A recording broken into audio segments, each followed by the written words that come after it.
be both saved and reconsidered. Here's a picture of Van Nuys High. I think this one actually was torn down after the 32 earthquake, but essentially they rebuilt it the same way. Van Nuys has a lot of things. Here's one of those more interesting things too, that World War II did mark the great change. Lockheed Aircraft had thousands of people. They built the GM plant, long remembered, long forgotten by a great many of us. And think about the Budweiser Brewery. Who even remembers the Schlitz Brewery? I remember Mr. Hurwitz had wondered about a postcard about that. And the Schlitz Brewery, there's no proof that it was even there. It's just a trashy collection of trashed cars.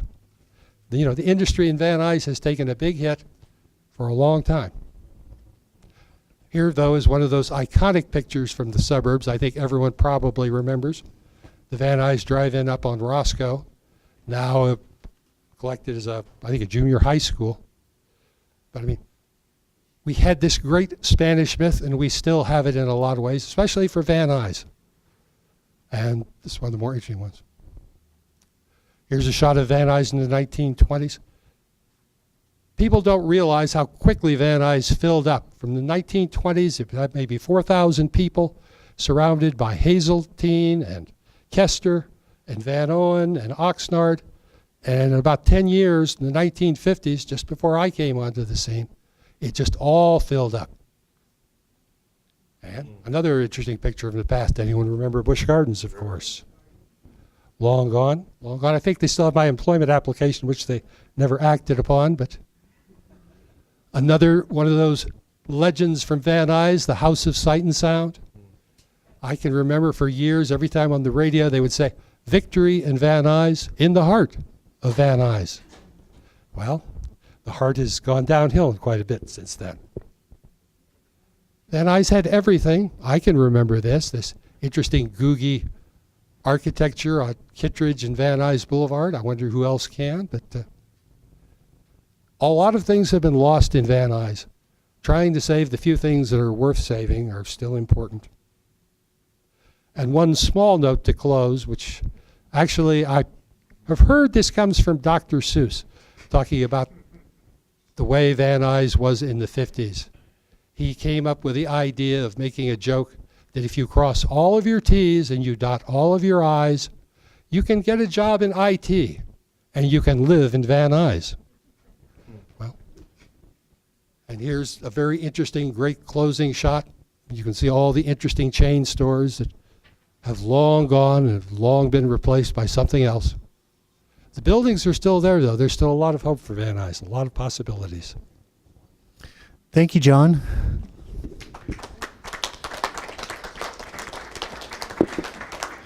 The next person we have is Tommy Galinas. He's the founder and curator of Valley Relics. If anybody has gone to his museum, he has an assortment of artifacts that were either could have been thrown to the landfill or this guy would take it. And ladies and gentlemen, Tommy Galinas. Thank you. I appreciate that. And it's pronounced Gelinas.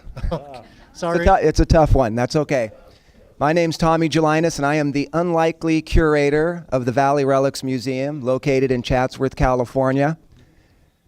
Thank you guys for having me. You know, my whole life I've always been asked to leave, so this is an honor.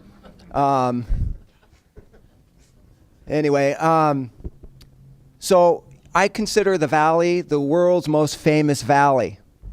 And the reason why I say that is, where can you open up a yearbook and see someone like Marilyn Monroe or Robert Redford or Johnny Cash living in Encino, or Clark Gable's ranch right here in Encino, or James Cagney's ranch right up off of Old Melviny, Roy Rogers, Lucille Ball, Desi Arnaz right up off of Devonshire. A lot of people came here, and they liked us Valley kids. It was a safe place to be. You know, yes, General Motors produced 62 million Chevrolets out of Van Nuys. 62 million Chevrolets. It's pretty cool. It was home of the Camaro. They made some pretty cool Firebirds. But my favorite thing in Van Nuys was Mike's Pizza. I remember. That was a good place to eat. fishbowl pizza, and the rolls were really good. And another fun thing to do with the family was going to Fedco on a Saturday with mom and dad. Yeah. But Van Nuys, the town that was started right, founded in 1911. It was developed by the Janus Company, the Jans Company. And also that same company, the Jans Company that developed Westwood, was asked to come out here and develop the town of Van Nuys. A year later, it was asked to develop the town of Owensmouth, named after the Owens River. And they did cool things. The Jans Company did cool things, like one of the world's biggest road races ever was in the town of Owensmouth, so they could sell property. Kind of like a publicity stunt. So in 1913, they had this huge oval racetrack with some of the world's most famous racers racing right there in the town of Owensmouth, which is now the town of Canoga Park. A lot of people don't realize that Lucille Ball and Desi Arnaz were married in Canoga Park. Eventually, they left the valley because it became very urbanized, and then moved back to Beverly Hills, and I think they got remarried and then divorced. But the Jans Company that developed the town of Van Nuys and the town of Owensmouth, they needed a street to kind of connect the two towns, Van Owen, from Van Nuys to Owensmouth. So you had capital V-A-N space, 2 words, capital O-W-E-N. You know, when I was a kid, Van Nuys seemed to be the place to go. My dad would get these letters in the mail that were red, and we ended up at this Department of Water and Power building over here, and I don't know why he was sweating profusely, but he was trying to get there before 5 o'clock. And in that Department of Water and Power building, there was high ceilings, and this is back, it's a long time ago, and in the early 70s, and there were these murals on the wall that were sepia tone, depicting the valley the way it used to be, like the gentleman showed earlier. And at being 10 years of age, I remember looking at those photos and asking my dad, "Where is that?" And he goes, "That's the San Fernando Valley." And I'm thinking about Zodi's and Uncle Ben's Kittyland and Fedco and Whitefront, Jimco, the Big A, Zodi's. So as a kid, looking at those photographs, you know, my reference point was the bear pit, you know, and all this other cool stuff. So when I'm looking up at those photos, I realized I'm kind of from like a cowboy town. And I was so fascinated with that. And the reason why I was so fascinated with it, because everything that were in those pictures from the late 1800s to the early 1900s was gone. You know, it was gone. So driving away, those little buildings that were left on Van Nuys and on Lancashire and the town of Owensmouth, which is now Canoga Park, I would always think at a young age, I wonder what that was. And that's always a big topic for us Valley kids, talking about the way it was. And you know why we talk about the way it was? Because we don't have it anymore.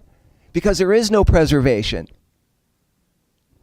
You know, but I mean, just the way that it is. You know, maybe we're working on it now, but there is no preservation. Yes, we've suffered mudslides and some earthquakes, but there's very little of our architecture left. And there's a huge amount of history, lots of history. I think that the Valley is responsible for defending the United States with a lot of the cool warplanes they made.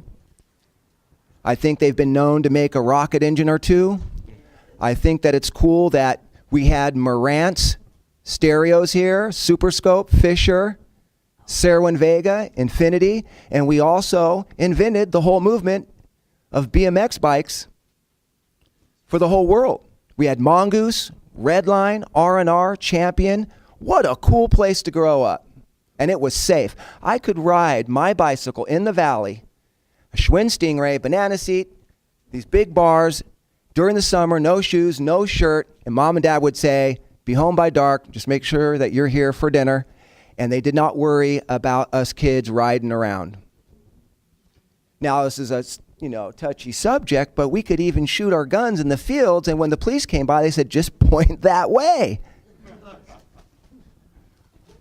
It's a different place today. But anyway, I love the history of the San Fernando Valley. There's layers and layers of history. I believe it is the world's most famous valley. We're responsible for a lot of cool stuff. The Valley Relics Museum became a nonprofit just about 2 years ago and opened its doors about a year and a half ago. It's located in Chatsworth because I wanted people to feel safe parking, and I wanted people to feel safe going in, and it's just a really quiet community, and I just thought it was necessary. I couldn't wait any longer. I started collecting artifacts 20 years ago, and I've done a lot of preservation, like rescuing your guys' Arby sign from Van Nuys down the street. That was from 1960. It's about 30 feet tall. It's a porcelain sign. No one cared. It left. It made it all the way to the City of Industry and was sitting on a truck ready for the dump for $40.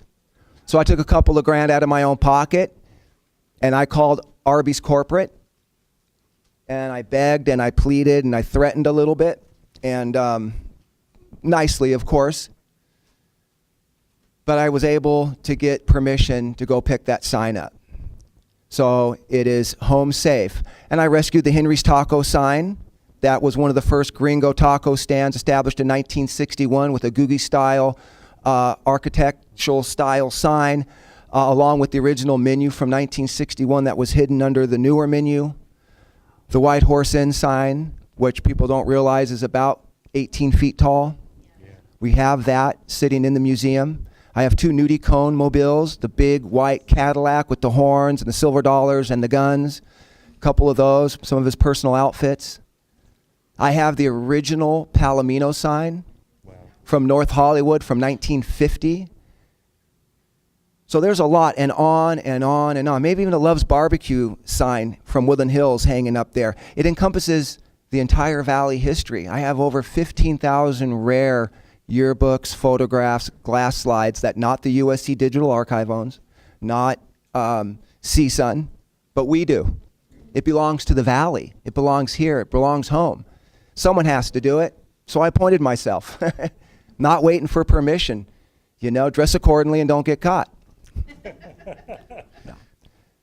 But I've had a lot of help with Mitch Englander, has been on my side and helped with that stuff, and our good friend, council member in North Hollywood, and the Greater San Fernando Valley Chamber, and people know what I'm up to, and they know I care, and it's become a great thing, and the community loves the museum. A lot of people have heard about it. A lot of people have been there, and I believe that social media is important. I've built 320,000 fans on Facebook and about 100,000 on Instagram. But I think that it's important to get out and meet people and let people know what I'm up to. And when people, usually hear my pitch, it's funny, I'll get a call, hey, I think the sign's coming down, and I get probably, last year I got 30,000 emails, 30,000 of people asking if I could help them save something. And I'd like to tell you that I was able to help all of them, but it's out of my pocket. And I do the best I can with that. One other thing, I don't know if anyone ever ate at Valley Ranch Barbecue, but that was in Van Nuys, and I have that sign there. And I don't know, man, I love where I'm from. I'm born and raised here. And I think that by me being an example, that preservation is possible. And, there's one of me, and now that there's, we have a board, and we have a museum, and we have a place, so keep Valley Relics in mind. If you see something that is endangered, or if you need help via social media to maybe put the word out to the community that we might be able to save something, I'm here to help, truly. And it is an honor to be here. And I did bring some flyers and some business cards. I brought 5 T-shirts: a Love's Barbecue, a Licorice Pizza, a Pup and Taco, and a couple of other things to give out to some people, so however you want to throw them out into the audience. And the museum is located in Chatsworth. We're open 1 day a week on Saturday, and it's free. So anyone that's interested, it's valleyrelics.org. And we're also on Facebook, facebook.com/Valley Relics. We have a lot of old photos, a lot of history, and a lot going on. And thank you for letting me be of service. Thank you very much, Tom. Next person we have is Ken Bernstein. He's from the City Department of Planning, and he's also responsible for Survey LA and Historical Resource Office.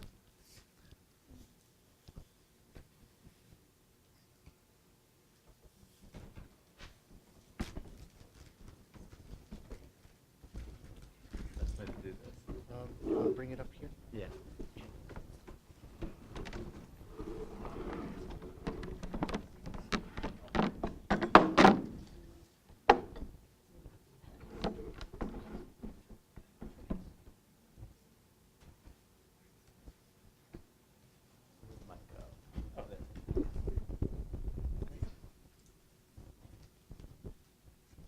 Oh, that. What's this for? Okay.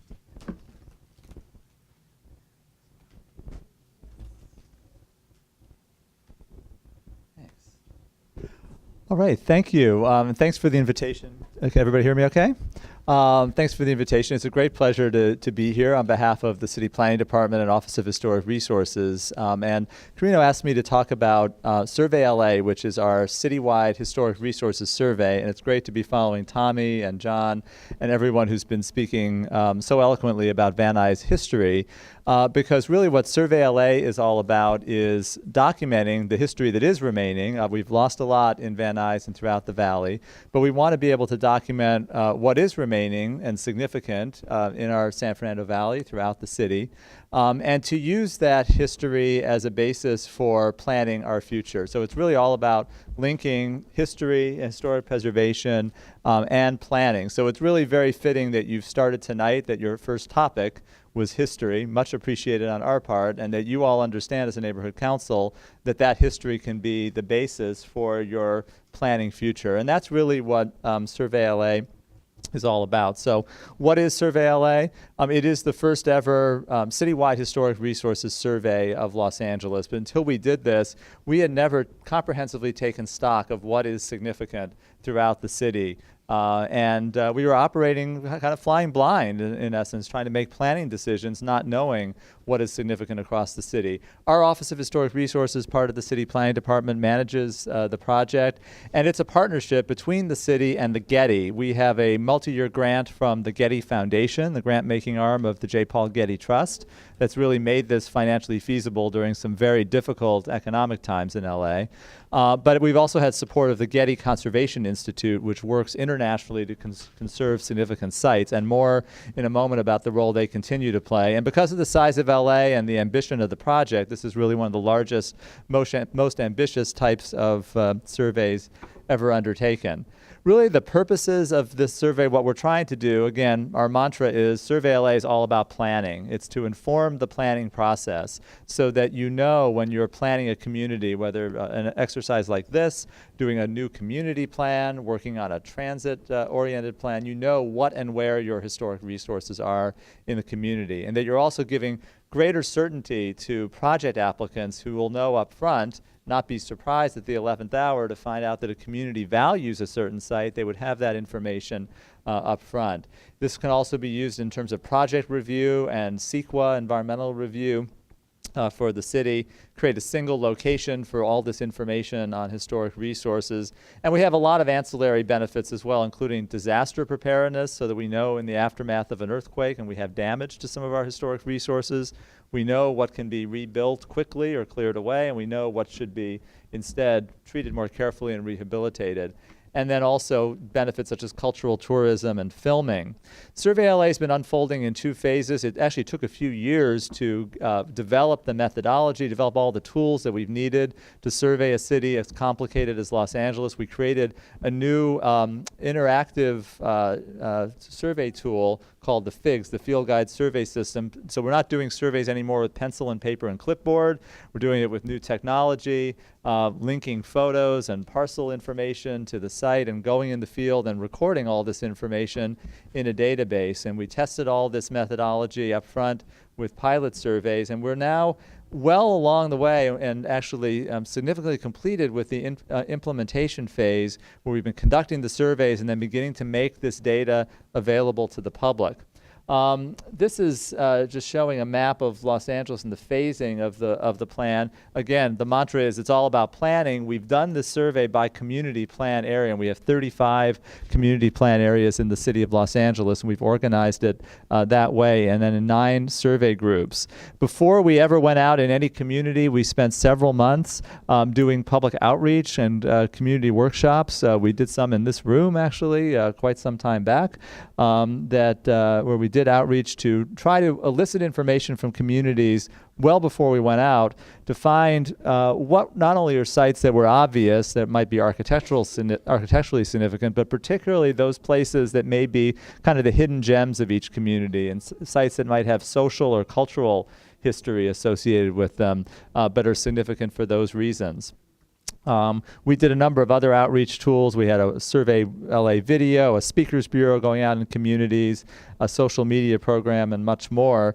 And we organized a great deal of involvement from neighborhood councils, historical societies, and much more through a program called My Historic LA to inform this process.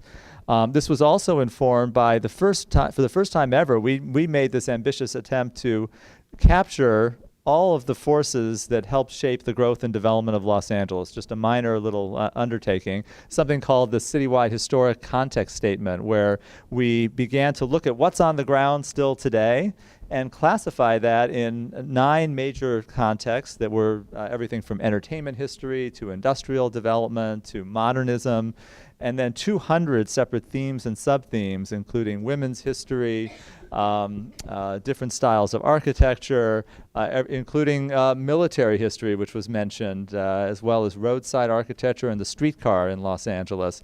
And we were surveying historic resources ranging from 1850 all the way up to 1980 in terms of built dates, looking at the whole range of resources. We did decide to cut it off at 1980. Newer buildings, we felt we don't quite have the perspective of time and history to be able to evaluate yet. And all this was loaded into our database. So we are now at a point where we're making all this available to the public through a marriage of Survey LA and another project of the Getty called Arches. The Getty Conservation Institute, which has worked in Iraq and Jordan and around the world, had created this new system to manage cultural resource data. It began with archaeology in Jordan, and they were developing this state-of-the-art system and decided actually to customize that system and give an additional gift to the city of Los Angeles of customizing this Arches system for Survey LA specifically, so that we would have the most advanced cultural resource management system and database of any city in the world. And this just launched a month ago. And again, it's a very significant additional gift from the Getty Conservation Institute. So Survey LA plus Arches now equals what we're calling Historic Places LA. And it just launched. The disappointing news for you in Van Nuys is that we have just finished the Survey LA field surveys in Van Nuys. In fact, we're just starting. We just got the preliminary reports in our office. So that data and a lot of other data in other communities is not quite in the system. Historic Places LA is still a work in progress. So if you go into the system today, you will find the designated city historic cultural monuments in the system. You'll find your HPOZ, your Historic Preservation Overlay Zone in the system. But a lot of what I'm going to show you in a moment is not yet in the system, so just be patient with us there. But what I want to conclude with tonight is just giving you a little bit of a preview of what is going to be in Historic Places LA, what we have found through Survey LA. This is actually the first time we've shown any of that publicly, and we're happy to come back out to the Neighborhood Council as the report actually gets released and finalized in the coming months and share that with you. And this is, again, just a little bit about Arches and what it is and their homepage. And this is just quickly also showing what data, which geographies in the city are already in Survey LA fully, and which are almost where we have completed surveys are still to come. Actually, much of the rest of the South San Fernando Valley is now in the Historic Places LA system, running from kind of Woodland Hills to Studio City. So you can take a look at some of those communities. But just a little bit of taste of, and John and Tommy already talked about quite a bit of Van Nuys history. This is actually in the system already because it's a city historic cultural monument, the Baird House, which has been the home of the Volunteer League of the San Fernando Valley and part of our Van Nuys HPOZ. I see we have some Van Nuys HPOZ folks here tonight as well. This is actually the map, of course. We didn't resurvey this area because it had been surveyed. This is the one part of Van Nuys that had been looked at previously to create the only historic district in the area. This is now one of 3 historic districts in the San Fernando Valley, 3 HPOZs, Van Nuys, Stonehurst in the Lakeview Terrace, Shadow Hills, Sun Valley neighborhood, and then in Granada Hills, the Balboa Highlands tract, which is an Eichler neighborhood, Eichler modernist homes from the 1960s. Those are the 3 districts in the San Fernando Valley. But we found a lot of other sites that could be considered significant in different styles, different time periods, such as this streamlined, modern 1930s building at the corner here on Van Nuys Boulevard. Another example of this is kind of a later new formalist building on Van Nuys Boulevard. Going back to the 1920s on Friar Street, some buildings that are quite intact from the 1920s. Again, the purpose of Survey LA is not to document as thoroughly as John and Tommy have all of the history of Van Nuys, although there will be what we call a local context statement in that report. But it's really to document what still remains, so you can't say any longer that we don't do preservation. The idea is to document that, use that as the basis for actually preserving and reinvesting in these sites. The Van Nuys Lodge of Oddfellows, the Elks Lodge of Van Nuys, going back to the 1920s. What was the Chili Burger, now Juan's Coffee Shop? Is that on it's changed again? Yeah. Okay, so I guess when this is when the survey photo was taken, but 1936 structure that's been a significant commercial building in Van Nuys. A legacy of craftsman architect. Again, you saw the photos of Van Nuys in 1911, so this is the housing that was being built between 1911 and 1915 as Van Nuys grew, and the arts and crafts movement and craftsman architecture. And we've lost a lot, but there are these hidden gems in the community that are still intact, not always in the best of condition, but they're still, we think, eligible for potential historic designation. Some of these craftsman airplane bungalows on Calvert Street. And then some later neighborhoods. This is a really wonderful, this is a little further west in Van Nuys, the Cameron Woods neighborhood in the immediate post-World War II district. Really one of the more unique kind of early suburban neighborhoods, very ample lot sizes, beautiful landscaping and parkways throughout. Really attractive residential neighborhood. It's part of the western edge of Van Nuys. And then we couldn't resist putting the Van Nuys Muffler Man in. We hope